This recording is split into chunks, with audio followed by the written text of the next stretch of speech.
Venezuela पर America के हमले के बाद भारत का बयान सामने आया। वेनेजुएला के सपोर्ट में भारत का ये बयान सामने आया है। भारत ने कहा कि वेनेजुएला में हाल के घटनाक्रम बेहद चिंताजनक हैं और वेनेजुएला में शांति और स्थिरता बेहद जरूरी है। वेनेजुएला में फंसे भारतीयों को मदद भी मिलेगी। वेनेजुएला पर हमले के बाद अमेरिकी राष्ट्रपति, आपको बता दें कि कहने पर यह एयर स्ट्राइक हुई थी, जिसके बाद अमेरिका ने राष्ट्रपति निकोलस मादुरो और उनकी पत्नी को गिरफ्तार कर लिया है। वहीं इस हमले के बाद अब भारतीय विदेश मंत्रालय का भी बयान सामने आया। विदेश मंत्रालय ने इस मामले में सरकार का पक्ष रखा है और सरकार के अगले कदम के बारे में बताया है। विदेश मंत्रालय ने कहा कि कराकश स्थित भारतीय दूतावास के संपर्क में वो हैं और विदेश मंत्रालय ने कहा कि वेनेजुएला में हाल के घटनाक्रम बेहद चिंताजनक है। हम स्थिति पर बारीकी से नजर रख रहे हैं। भारत वेनेजुएला के लोगों की भलाई और सुरक्षा के प्रति अपना समर्थन दोहराता है।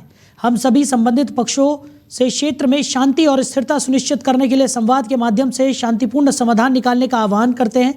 कराकश स्थित भारतीय दूतावास भारतीय समुदाय के सदस्यों के संपर्क में है और हर संभव सहायता प्रदान करना जारी रखेगा।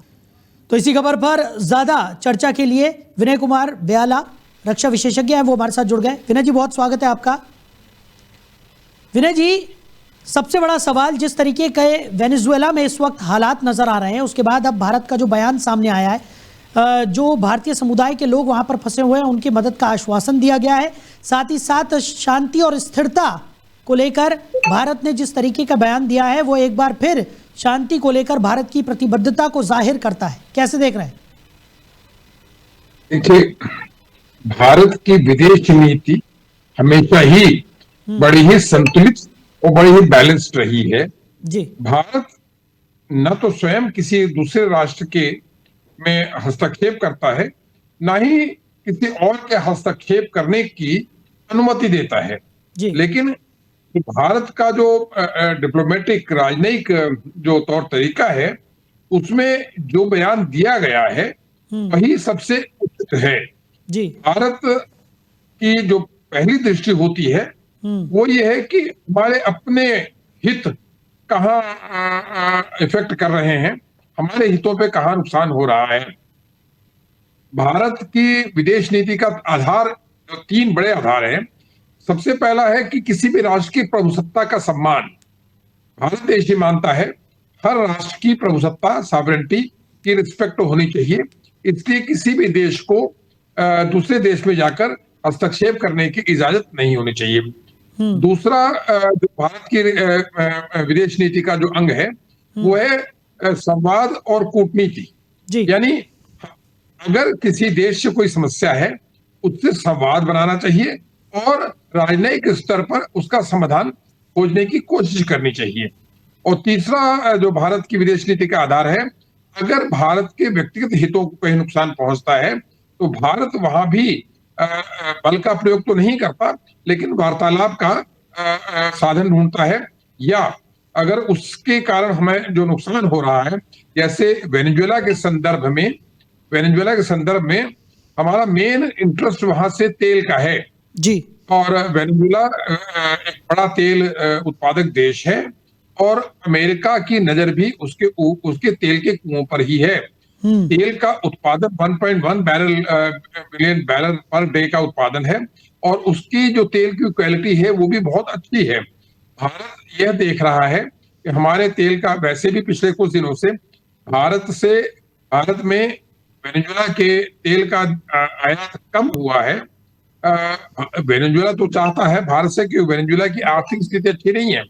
वेनेजुएला जब भी भारत को तेल बेचेगा उसको उसका पैसा मिलता है।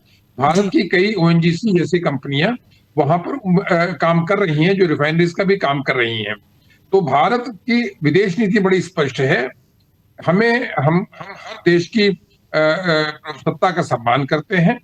हम युद्ध के अलावा हम बातचीत से समस्या का समाधान के पक्षधर हैं और हम नहीं चाहते कि हमारे व्यक्तिगत हितों को कहीं नुकसान पहुंचे। वेनेजुएला में भारतीय 3000 से 5000 की संख्या में बहुत अधिक नहीं है और अभी फिलहाल भारतीय लोगों के हितों की वहां किसी प्रकार की कोई हानि की खबर नहीं है और भारत उसकी नजर लगाए हुए है।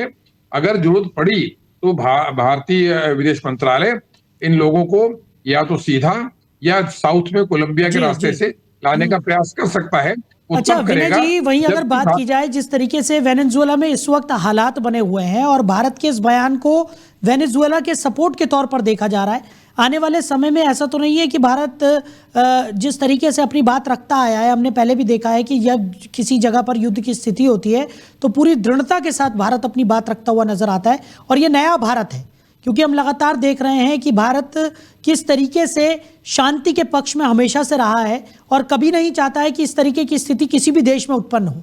ऐसे में क्या लगता है कि भारत अगर भारत को जैसे पहले भी कई बार मध्यस्थता के लिए कहा गया है अलग अलग देशों के बीच में, ऐसे में क्या इस स्थिति में भी भारत की ये जो नीति रही है वो कारगर साबित हो सकती है?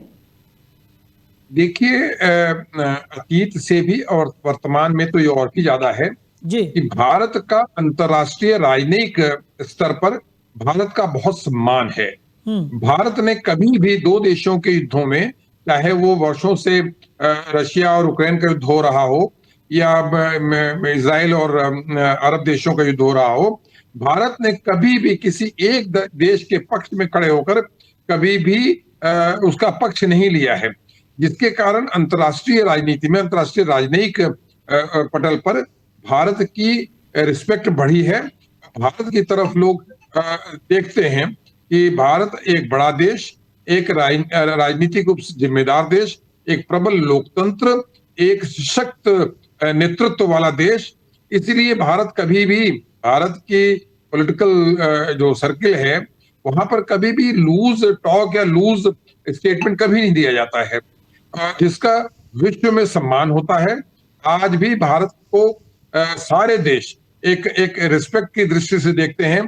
भारत अपने हितों को भी गार्ड करता है और किसी भी देश की अंतर्राष्ट्रीय उसमें दखलंदाजी नहीं करता है। कितने विश्व युद्ध इसमें चल रहे हैं विश्व में, लेकिन भारत ने कभी भी किसी की तरफ, इतना बड़ा जो ईरान का युद्ध हुआ उसमें भी ईरान एकमात्र देश था, भारत एकमात्र देश था जिससे ईरान के लोगों ने रिस्पेक्ट दिया, कि ईरान के लोगों ने उस युद्ध में भारत को सम्मान दिया, कि भारत का स्टैंड बड़ा ही संतुलित रहा।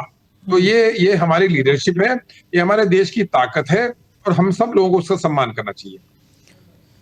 बिल्कुल, और वेनेजुएला पर अमेरिकी हमले के बाद जो ये भारत का बयान सामने आया, उसने एक बार फिर ये साबित कर दिया है कि भारत अपनी बात को मजबूती के साथ रखने में कभी परहेज नहीं करता और शांति के लिए भारत हमेशा से तैयार रहा है, चाहे वो किसी भी तरह से हो, चाहे उसके लिए भारत को अपनी तमाम जो चीज़ें हैं उन्हें यहाँ पर रखना पड़े, समझाना पड़े, उसके लिए भारत हमेशा तत्पर रहा है। और हमने देखा भी है क्योंकि विदेश मंत्रालय की तरफ से जिस तरीके का बयान आया है, क्योंकि वहाँ पे कई भारतीय, जैसे कि आपने भी जिक्र किया, बहुत ज़्यादा संख्या में भारतीय भले ही ना हो, लेकिन जितने भी भारतीय समुदाय के लोग हैं उनकी रक्षा के लिए भारत पूरी तरह से तत्पर है, ये भी यहाँ पर दर्शा दिया गया है और उनको हर तरह की मदद यहाँ पर मुहैया कराई जाएगी।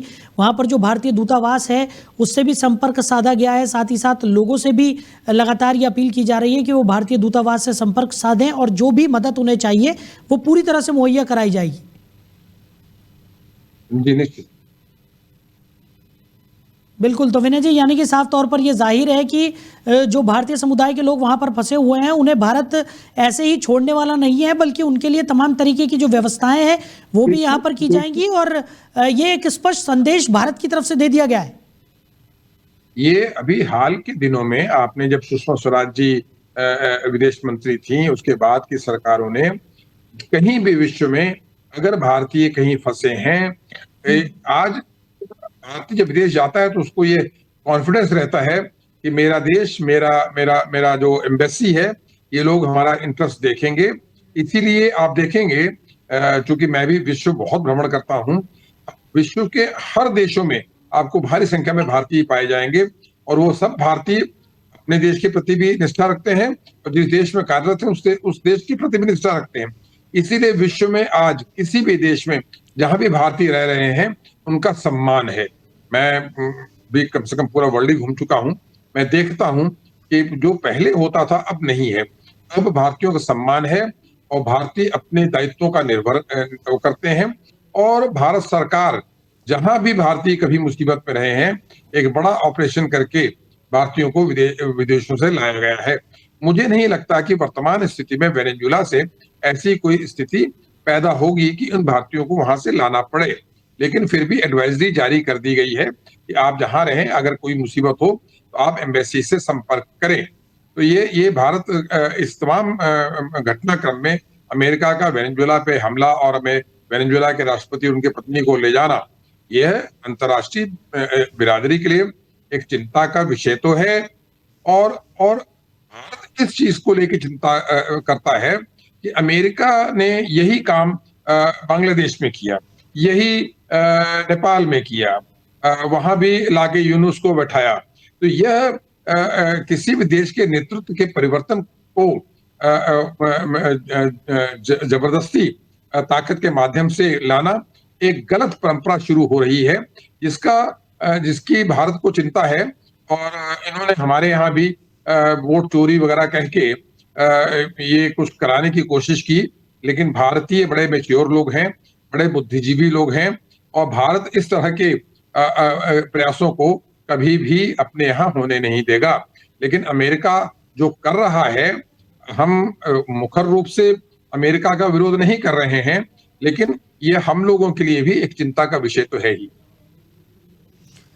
बिल्कुल। और विनय जी, एक आखिरी सवाल आपसे कि जिस तरीके की स्थिति इस वक्त वेनेजुएला में देखने को मिल रही है और लगातार देखने को मिल रहा है कि अमेरिका ने जो ये बड़ा कदम यहाँ पर उठा लिया है, इसकी तुलना भारत के अंदर भी लगातार देखने को मिल रही है कि जब अमेरिका इस तरीके का कदम उठा सकता है तो भारत अपने दुश्मनों को लेकर इस तरीके का व्यापक कदम आखिर क्यों नहीं उठा रहा? इस सवाल को आप किस नजरिए से देखते हैं? मैंने अभी आपको ये बात कही कि किसी भी देश का जो लीडरशिप है, जो नेतृत्व है, जो सरकार है, अगर अमेरिका के हितों में काम नहीं कर रही है, प्रो अमेरिका नहीं है, तो अमेरिका उन सरकारों को अस्थिर करने की कोशिश करता है। इनडायरेक्टली भारत में भी जो राहुल गांधी ने वोट चोरी का मुद्दा उठाया था, वो भी एक इसी प्रकार का प्रयास था कि जी जैसे ये जो वेनेजुएला के राष्ट्रपति हैं, जो अभी उठा लिए गए हैं मदुरै, जब इनको 2000 कब की बात है ये, जब इनके राष्ट्रपति मरे थे, उसमें ये विदेश मंत्री थे वहां के, और उन्होंने जब उनकी डेथ के बाद ये सत्ता में आए तो वहां भी लोगों ने आरोप लगाया कि चुनाव सही नहीं हुए हैं। तो यह एक प्रकार से एक ये कह देना कि तुम्हारी सरकार, जैसे बांग्लादेश में शेख हसीना को उठाया, इतनी सिमिलैरिटी है इस बात में कि वहां पे एक नोबेल प्राइज विनर को लाकर बैठाया जो कि इनकॉम्पिटेंट साबित हुआ। वेनेजुएला में भी जिस लेडी को लाया जा रहा है, जिस महिला को, वो भी नोबेल पुरस्कार विजेता है और वो भी अमेरिका में ही रहती है। अमेरिका उसको लाके बैठाना चाह रहा है ताकि अमेरिका की भाषा बोल सके।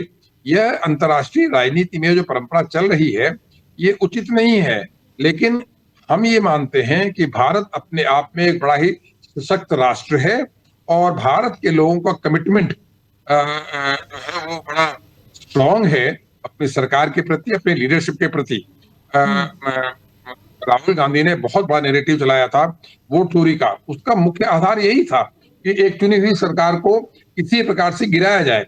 लेकिन हम सजग हैं, हमें पता है भारतीयों को कि ऐसे नैरेटिव आ सकते हैं। नेपाल में हुआ, बांग्लादेश में हुआ, श्रीलंका में हुआ, जो एक जेन जेड क्रांति कहते हैं। लेकिन वो ऐसा ये जो मदुरै है, इसके ऊपर भी यही आरोप लगा था, इसने वोट रिग कराए और तो वोट चोरी की। तो वो जो है, उसके बावजूद चूंकि तत्कालीन राष्ट्रपति ने उसको अपना उत्तराधिकारी घोषित कर दिया था, तो ये सत्ता में बने रहे और सत्ता में बने रहे। इनकी विरोधी जो है वो अमेरिका से भेजी जा रही हैं नोबेल प्राइज विनर कि जाके तुम सत्ता संभालो। अंततः वेनेजुएला में चुनाव होंगे और वेनेजुएला की जनता जिसको चाहेगी उसका शासन आएगा। यह हर राष्ट्र लोकतांत्रिक देश की परंपरा है। इसमें बाहर से अब अमेरिका ऑयल के कुओं को और इनके रिसोर्सेस को कब्जा करना चाहता है। नहीं तो एक छोटा सा देश, उसके ऊपर अमेरिका जैसा बड़ा सशक्त राष्ट्र रातों रात हमला करता है, उनकी डेल्टा फोर्स आती है, राष्ट्रपति को उठा ले जाती है। यह चीजें अंतर्राष्ट्रीय राजनीति में बहुत अच्छी है नहीं। लेकिन भारत एक मैच्योर डेमोक्रेसी, एक मैच्योर देश, इसको बड़े ही बैलेंस तरीके से इसको लेता है और बैलेंस तरीके से ही अपनी प्रतिक्रिया को दिखाता है। चलिए विनय जी, हमारे साथ जुड़ने के लिए, इस तमाम चर्चा के लिए आपका बहुत शुक्रिया। तो वेनेजुएला पर अमेरिका के हमले के बाद भारत का एक बड़ा बयान सामने आया है। भारत ने वेनेजुएला के सपोर्ट में यह बयान दिया है। वेनेजुएला में हाल के घटनाक्रम बेहद चिंताजनक हैं, ऐसा भारत का कहना है। वेनेजुएला में शांति और स्थिरता बेहद जरूरी है।